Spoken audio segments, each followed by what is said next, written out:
Our first guest has over 30 years of experience in games. He worked with Bullfrog on certain games such as Syndicate, Dungeon Keeper 2, Populous 2, to name a few, working on level design and game design. Please welcome the one and only Mr. Alex Trowers.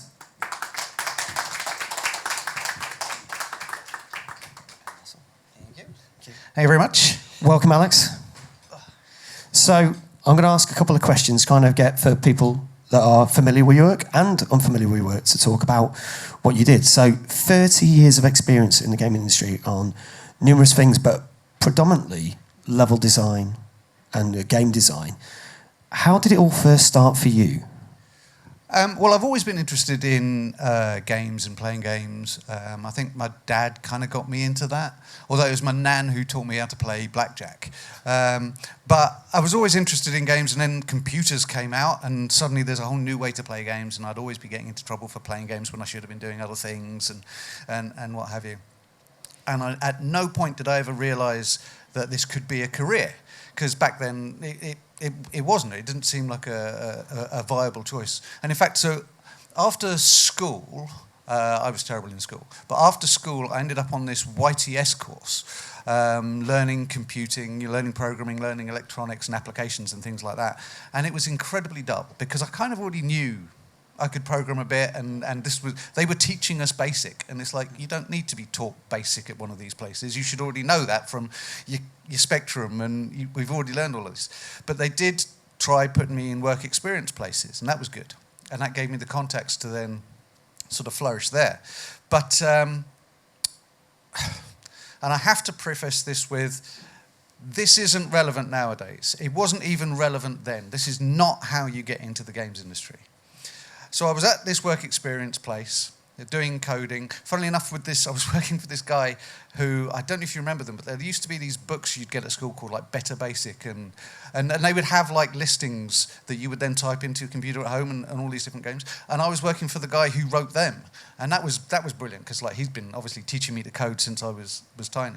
Anyway, one of the other guys I knew, was the Bullfrog guys, I knew some of them from the local game shop, and I knew one of them because he had also been on the same YTS course as me, and we shared the bus into town, and he was saying, why don't you come in, because we're always looking for people.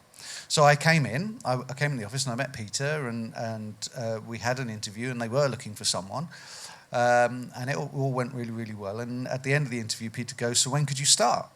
And I said, oh, that's brilliant. I tell you what, give me 2 weeks to clear it with the guys that I'm with, because I don't want to leave them in the lurch. And he goes, oh, that sounds really good. So I went away, and I went back to those guys, and I said, hey, I've had this offer, and it's from Bullfrog. And the thing is, when I was at school, my friend had an ST, and I used to go to his house to play Populous. We used to bunk off school to go to his house to play Populous. So I knew of Bullfrog, and this was a really interesting game. So this opportunity was huge, and I was explaining this to the guys, saying, look, I kind of really want to do this. And they're like, okay, well, sorry to see you go, but off you go. And I went to the office on the Monday morning. I turned up and I sat down, and then when Peter came in, he looks at me and he goes, what the f*** are you doing here? I never offered you the job. And it's true, he hadn't really offered me the job, he was merely inquiring as to my availability at the time. And I was like, oh, okay, I may have made a terrible mistake here. And so I walked around the corner to, there was this little game shop just around the corner. And I walked into there to the guys and I said, I think I've just made a terrible mistake. And he was like, no worries, we'll sort it out. I'm sure it'll all be fine. Reached up on the shelf, pulled down a copy of Talisman, cracked open the box, and we just sat there all day playing Talisman. And then that was it. And like my dad, when he found out, he was really mad. He was like, oh, you absolute idiot. You've got to go back to the other place. You've got to get your job back quick. And I'm like, no. It's a combination of me being stupid and too proud. And I'd seen that there was this other option. And now I wanted that. And then over the next 6 months, so I had to sign on, so I ended up on the dole. But over the next 6 months or so, every now and again, Peter would call up and say, hey, we've got a thing on. Do you want to come into the office and play some of the games? We've got some journalists over. Do you want to make the place look busy? And I kept doing that, so I kept in touch with them. And eventually, the guy who had my job, who, funnily enough, was an old schoolmate of mine, he left. He moved to the States, just upped and moved. And so Peter went, well, you were pretty enthusiastic. Do you still want the job? And I went, yeah. And that was it. That's how I started. So, not the most reliable method by any stretch of the imagination of getting in, although it does highlight one really crucial point, and that is about forging contacts, networks, who you know. Peter had my number. I was already friends with Glenn and Kevin and Sean, either through the shop or through the bus. Yeah. So I had an in. How I got that in was blind luck and hanging around game stores. But now, obviously, one thing that's also quite important is the fact that when they said, can you come in, can you do this, do you want to try this, test this game out, you're always kind of like, yeah, so you were keen. I'm guessing that's eventually what swayed it. So one of the things that, in fact, the very first thing that Peter said to me was, I can teach anyone to code in 2 weeks. Now, he says a lot of things will happen in 2 weeks, but he's absolutely on the money on that. But he said, the one thing I can't teach is enthusiasm. You have to be enthusiastic for this. If you're not passionate about it, if I'm making a game and I want you to play my game, and I'm like, well, here's my game, you're going to be like, who cares? But if I'm like, here's my game, and it's amazing, and it's got this thing which is the stuff, then you might get quite interested, because you can see that I've got the passion for it. Maybe there's something in this. If he's excited about it, I should be excited about it too. So yeah, you need that passion. And let's be clear, I still love making games. I still love the feeling you get when you give someone a controller and you watch their reaction as they're playing it, and you can see the joy in their face, and that's incredible. That's really, really good. So I still absolutely love it, even after all this time. So once you got into Bullfrog, there's a number of amazing games that you've worked on. Talk us through some of your faves that you've worked on.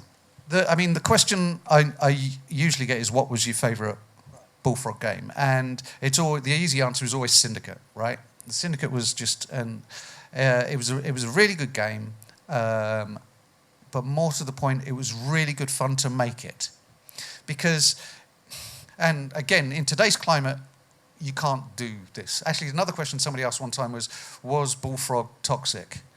And no, we weren't toxic. What are you talking about? It was a great time. And then you stop and you think, and you go, ooh, hang on, you can't do that anymore. And, oh, no, that was probably a bit bad. And, ooh, hang on a sec. Yeah, but in context, in the time when we were making it, so the early 90s, and the fact that we are an office of 20 to 25-year-old boys,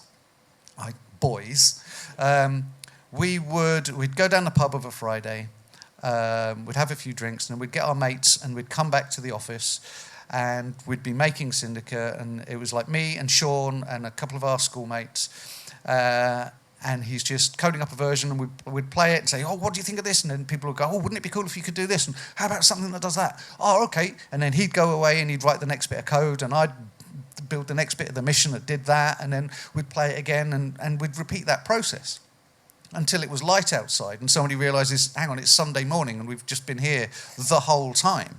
So it was, you hear a lot talked about crunch, and it was crunch because we were there and we were working the whole time, but it didn't feel like it because we were just having fun. And the office itself, it was our social hub. Even when it got quite big and EA had moved in, and we're now in this grand, swanky, glass-fronted building down in Guildford. Even then, it was still the social hub, and people were choosing to go there every weekend. They may get some work done, but most of the time they're going because they want to hang out with their friends. And by the way, here we've got access to all of the computers on a gigabit LAN, and we've got Sky Sports, and if you phone this number, they'll deliver pizza for free. It was easy, and it was social, and it was, yeah. Now, Syndicate, you said, is one of your favourite games, and obviously it predominantly started on the PC, but then there was you did it on the Super Nintendo as well, didn't you? Well, actually, it started out on the Amiga. Okay. It wasn't called Syndicate then, but it started out on the Amiga, and that gave us the core idea of it. But we wanted to pivot to the PC because the PC was just more powerful, and also we were intrigued by the network capabilities. So all Bullfrog games were multiplayer first. And the idea that we could play this 8-player was amazing, right? So that's why we kind of shifted to that. But then once that became a bit of a success, then obviously we started porting it to other platforms. And we ported the Amiga version, or the AE1200 version. You wouldn't work on a 500, it wasn't powerful enough. But the A1200 version was a straight port, with only remarkably few concessions that we had to make for that. The SNES and the Genesis versions were complete redos. We had to make a completely different game for them to work. And I mean, it was kind of shoehorned into the hardware, to be honest. I don't think it was the best platform for it. And the games had to become a lot more arcadey and a lot simpler. Yeah, because I was going to say, I did have it on the SNES. And it did feel that it was less of the strategy element and more of the shooter arcade element. But the core of the game was still there. You could build your cyborgs, as they were, or characters, up with the different attributes and have them do that. As you said, it's sometimes difficult to transfer a game from one platform to another. Now, you've worked on numerous different platforms. I've just got my notes here. You've done stuff for the PSP. You've done stuff for Nintendo DS, 3DO, Dreamcast, as you said, SNES and Amiga. What are the most difficult ones to transfer a game that predominantly started on an Amiga or PC to then transform to like a console?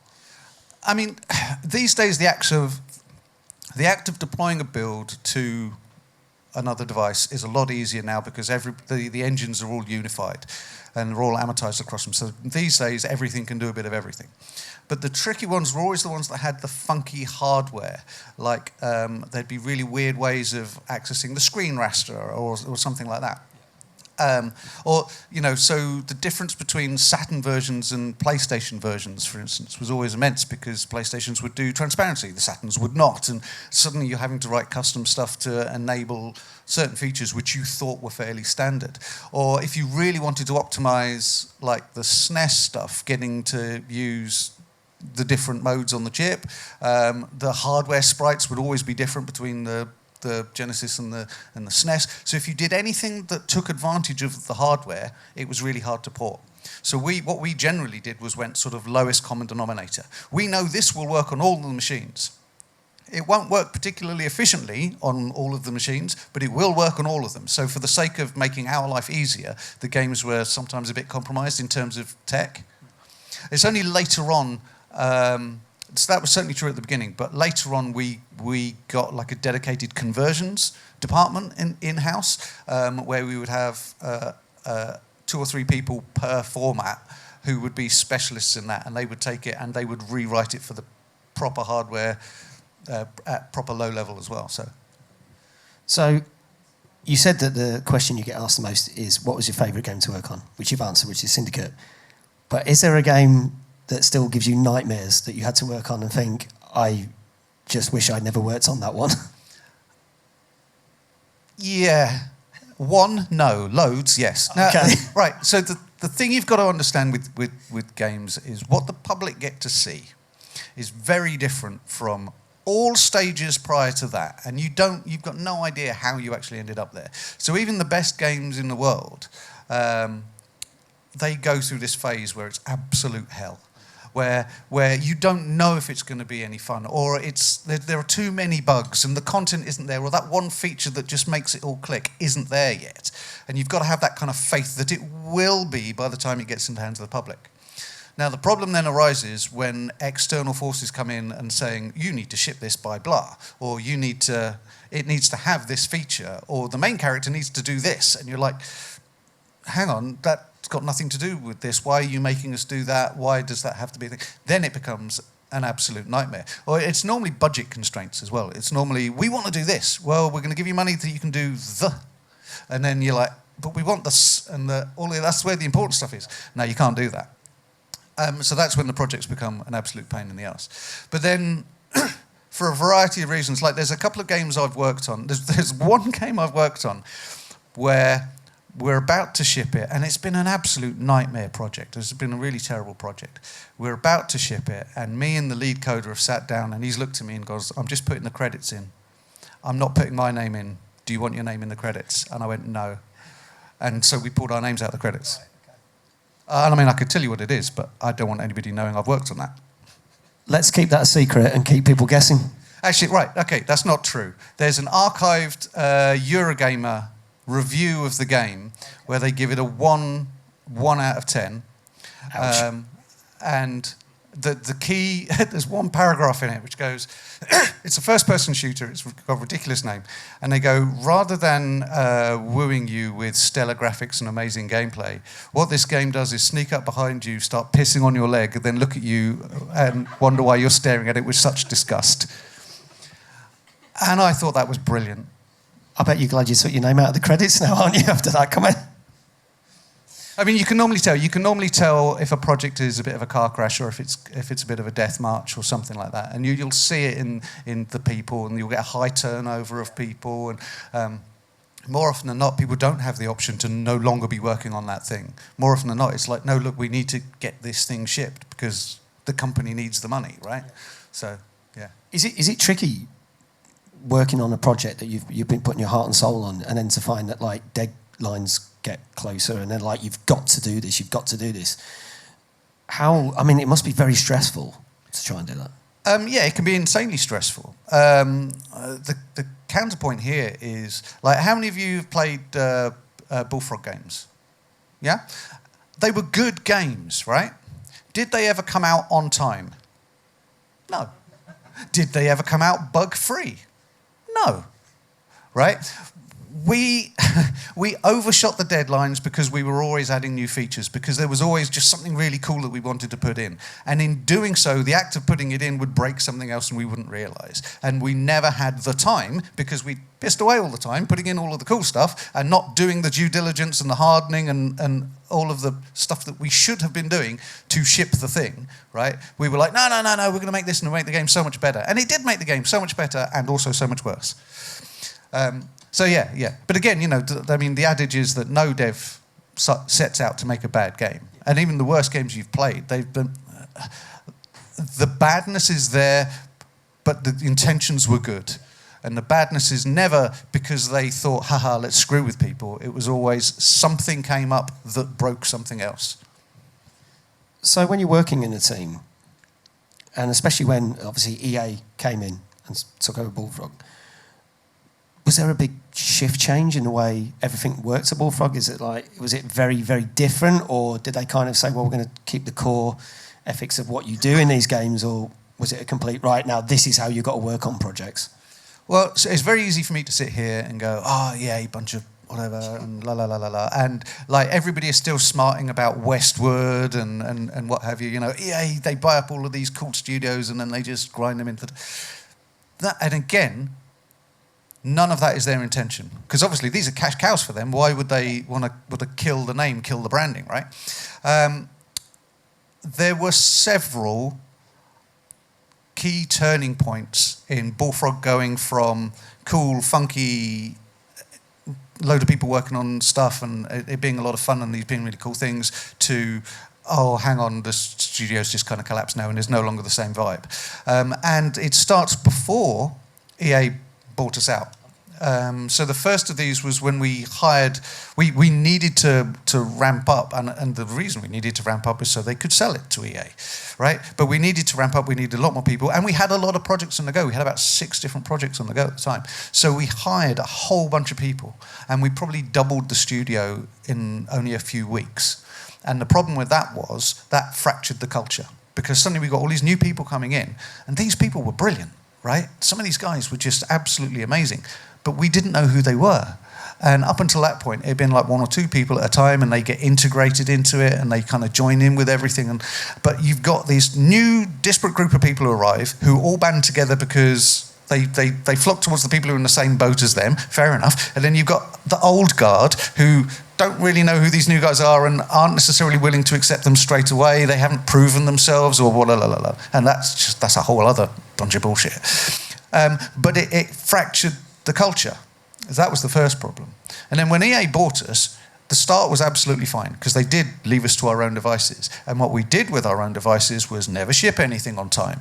So they had to step in and say, you can't do it like that anymore. You need to do it like this. And then Peter leaving, obviously, was a hit.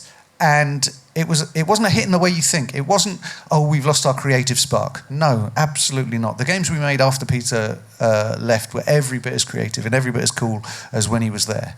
What we lost was a shield.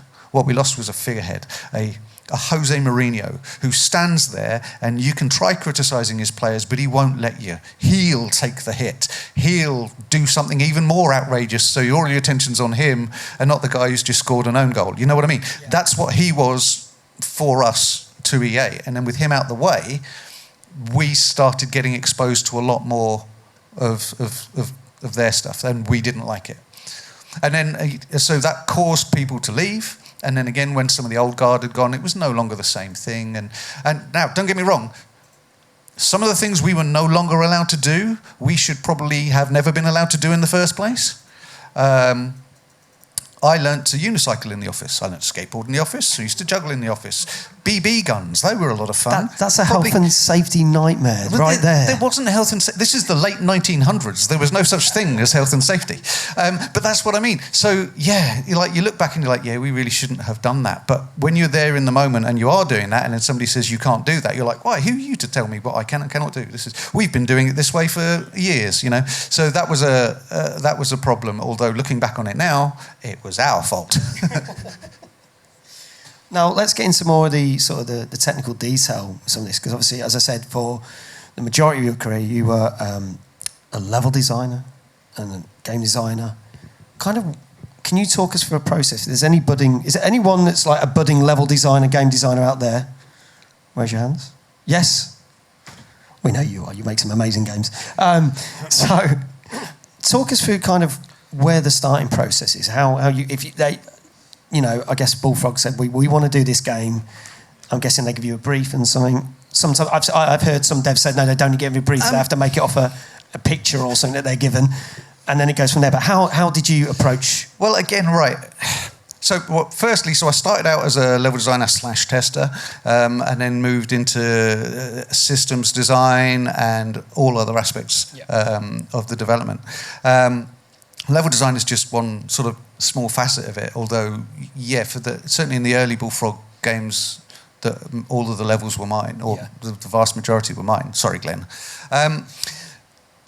The brief, and again, in the Peter years, there was no such thing as a brief. What there would be a magazine article that Peter had done an interview for somebody, and they've said, what are you working on? What's the game going to do? And he'd just make something up on the spot and say this. And then 3 months later, we'd get the magazine, oh, Peter, there's an interview with you. Right, oh, wait, we're doing what? And it's got to, how the bloody hell are we going to make... And so suddenly we were off to the races. Right, Peter has written a check that we've got to cash somehow, right? And that was it. But they all started from the same sort of central premise. The methodology was always the same. And that is the conversations that start with, hey, wouldn't it be cool if? Yeah. That's how you should always start a game. I want to be able to blah. And then somebody else goes, oh, yeah, and then you could do this. And you go, oh, yeah, and then that. And it feeds into the next thing and the next thing and the next thing. And before you know it, you've got this great big amorphous blob of cool ideas. Then the skillful dev will be able to like chip away at that and go, right, well, we're not going to be able to do that. It's not practical. This actively fights against that other thing that we want to be able to do. And you sort of curate it down and curate it down and curate it down until you've got something you can actually tangibly do. So my job as a designer would be to translate, we want to be able to fire a gun. You can't give that to a coder because what will come back is they'll be firing a gun, but it may not be in the way that you'd imagined it. So you need to be able to say, right, so we've got a gun. And at the point where the player pulls the trigger, which, by the way, is this button, then we need to cast a ray out here, and we're going to have an arc that the bullet can disperse through, and it's going to fire this type of bullet, or it's going to fire that type of bullet. I need that exposed so I can define what sort of bullets we fire. Then I need another thing exposed, which is what are the properties of each bullet, and then when the bullets hit something, what explosions do they create and what other special effects do they then add? And you need to be able to go into that sort of level of detail so that the coder can give you the system that you need to then build the content for it. And that's the skill of the designer. Like, one of the other sort of throwaway anecdotes I normally give at this point is when people find out what it is that I do, I say, oh, I'm a game designer, I make games. They go, oh, I've got an idea for a game. And we could probably do it now. We could probably do a straw poll and people put their hands up. I've got an idea for a game. And then what they do is they then tell me the story of the game. They tell me the backstory behind this space marine and why he has to save the princesses from the zombies and la la la la la. And I'm like, that's great. And if that's the focus of the game, absolutely brilliant, very important. You do need all of that. That's not going to get the game made. You can't go to the team with a story. You need to go to the team with the systems. Yeah. They build the systems, and then you work out how you get that story out through that medium. Do you see what I mean? But that's a stage that so many designers kind of skip or ignore or don't realise exists, and that for me is a bit of a problem. So it's almost like, as you say, it's well and good you've got a story, but you actually have to do a storyboard that's not actually telling the story. It's more like the logistics of how you're going to get to do that, and then the story bit is like the end bit of the goal, really. It can be, and again, for context, it all depends on the sort of game you're making. Yeah. If you're making a visual novel, no, story is the most important thing. If you're making a point-and-click adventure, then other than a few systems that you're going to have to deal with, the parser and the inventory management and the mobility and how you do all of that, navigation, everything else is the story, and it's very, very important. The other thing that I would say, and the other mistake that people make, is they all think that they've got a really good story. 9 times out of 10 you haven't. And the person writing the story, unless you're a writer, you shouldn't be writing it. Like, if you're not a coder, you shouldn't be doing the code. If you're not an artist, you shouldn't be doing the art. You should get an artist to do the art, a coder to do the code, and a writer to do the writing, right? That's kind of how it should work, and those games will be better for it. So we've got about 20 minutes or so. And obviously I've taken up a lot of questions, and thank you for answering. Have we got anyone in the audience that wants to ask any questions to Alex? Don't hold back. And don't be shy as well. Just pop your hand up, and then I'm going to hop off stage. Or is there anything you want me to rant about? Yeah. Do you want any anecdotes or anything? Right, so let me grab a mic. I'm going to head over here. I'm going to do, this is my roving reporter bit. Let me grab this mic here. Here we go. Who had their hand up there? There you go, Matt. Thank you. Okay.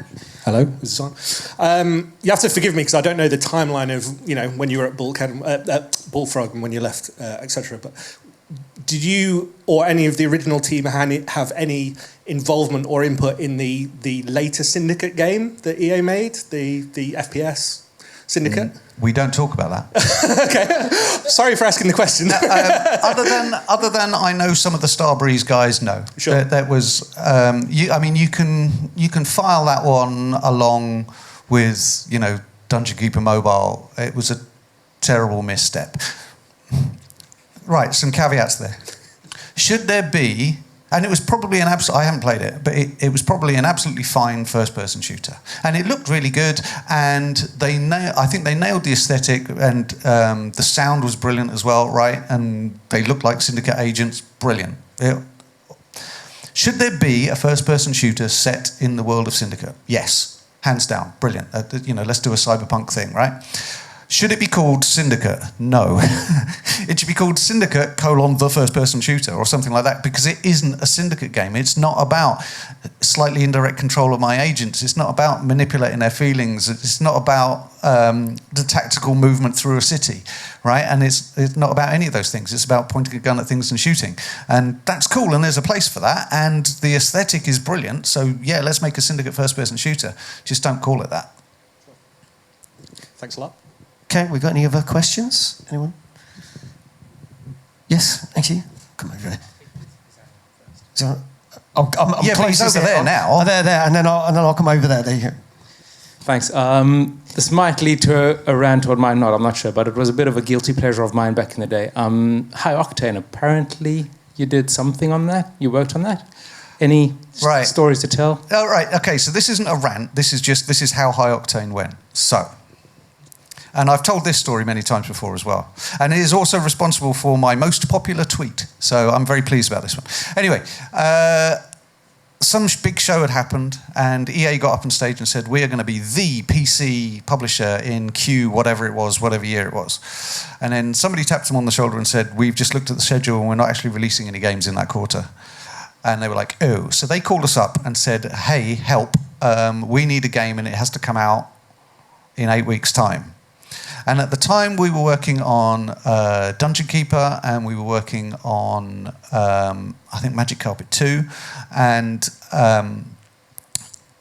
they said, is there any chance you can finish them in the next 8 weeks? And Dungeon Keepers obviously was a really big emotive thing for Peter. It was his baby, and he was like, no, I'm not compromising this at all. We're not doing that. And Magic Carpet 2 just was too embryonic. We weren't going to be able to do it because it was too complicated. So what we said was, we'll make you a new one. And we did. We made Hi-Octane, and from the point where we started it to the point where it appeared on the shelf was about 7.5 weeks. Which was insane. It's insane by today's standards. You can't do that. Now we weren't starting from zero. We had an engine. It was the Magic Carpet engine, or a sort of bastardized hybrid of Magic Carpet and Dungeon Keeper engine. We had all of the network code, and we made every shortcut known to man. So it was like, right, well, we're going to do a racing game because racing games are easy. It's going to be multiplayer because then we don't have to worry about how getting the AI right first time and balancing that. We'll just play it multiplayer, work out what that does, then we'll shoehorn an AI in after that when we know it's fun. So it wasn't starting from scratch.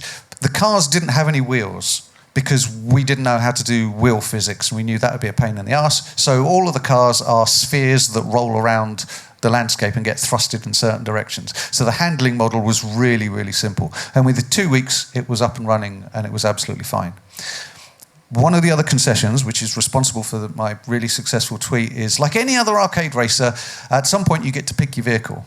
And there's the vehicle, and here's all the stat bars with like top speed and acceleration and armor and la la la la la. And they were all different, except under the hood they weren't. All of the vehicles were exactly the same. The amazing thing about that is no one knew, and no one knew for the next 20 years. Right? And everybody would swear blind that the motorcycle was the fastest, the truck was the toughest. You could get that thing through that gap that the other one couldn't. No, the collision volumes were all the same. Everything about them was identical. But people would go, hey, this game's really well balanced.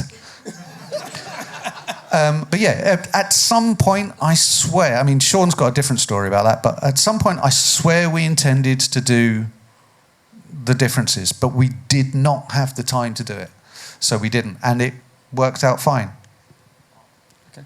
You got a follow-up? Yeah, go on, you can do a follow-up. I'll have to ask just one more follow-up. Was there ever any talk of doing anything else, like another sequel or another version of it? To Hi-Octane? Yeah. It has, funnily enough, I've got a VR project that I've been tinkering with, which is just called Hover, and that's that, basically. So Hi-Octane, but VR. Any official versions? No. We bandied around, like a few of us bandied around one back in the day. I think it was going to be called H2O, but it never really got off the ground. Because the thing is, like, Hi-Octane wasn't a success. It was an incredible undertaking, and when you know the context that it was only made in 7 weeks, you can look back on it and go, hey, that was a really good game. But the quality of the game, it wasn't up to our usual standards. We got obliterated, and rightly so, by Wipeout, which came out shortly afterwards, right? So it's a footnote in the history. But like I was saying at the very start, we didn't set out to make a bad game. The constraints were, we had to ship this thing in 8 weeks, right? And that was a ridiculous constraint, but nobody knows that, and that's not part of the marketing bump. So nobody cuts us any slack for that. We had a question over on the other side. There you go, let me. There you are, sir. Yeah, it was just on, you were mentioning earlier about obviously the passion of enjoying creating the games, and I was just thinking, was there at any point during that process that you had something that you felt, do you know what, we've nailed it, this is perfect, the industry's going to love this, or was it always, we could tweak this, or, you know, there's something we could do better? Well, there's a couple of things there. I'll start by saying, if you talk to any dev, just after they've released the game, and if you ask them, do you want to play it? They'll say no. They are fed up to the high teeth of it. The one exception we had with that was Syndicate. That was the one game that I've ever worked on that even after we'd finished it, we would still just play it for fun. And the only thing that stopped us playing it was, so we came out in '93, and about 6 months after we came out, Doom came out. And that was pretty good. So we stopped playing Syndicate to play Doom. All right? But I think one of the best examples was probably, and this is the game that still holds up the most. So I often talk about, like, there's a critical mass. When I was saying earlier about the early part of the game, it's all potential and it's exciting, but you don't really know. And you can even get into this bit where it's not feeling very good, it's not feeling very good. And then you'll just hit this sort of 2-week period where it just clicks. That one feature goes in and everything falls into place and it becomes magnificent. One of the best examples of that, I think, was Theme Hospital. And Theme Hospital, you can play today, and it is as good as it has ever been. It has aged so well. A lot of the other games were obviously quite hardware focused, and there's problems with frame rate, or there's problems with just 3D acceleration and stuff like that, because this was right at the sort of pioneering time of that. But it's a pixel-based DOS game, and the gameplay was so solid, and the humor was so good, and just the little guys and the animations and the illnesses, and we landed that one. We landed that one so well. So I think that's the one that I would go back and I would play today over any of the others, I think. Have we got any other questions? No? Oh, yes, okay. You made a reference earlier to constraints being irritating as a designer. I wanted to ask... hang on. Not irritating, or they can be a source of irritation, but without constraints, there is no gameplay.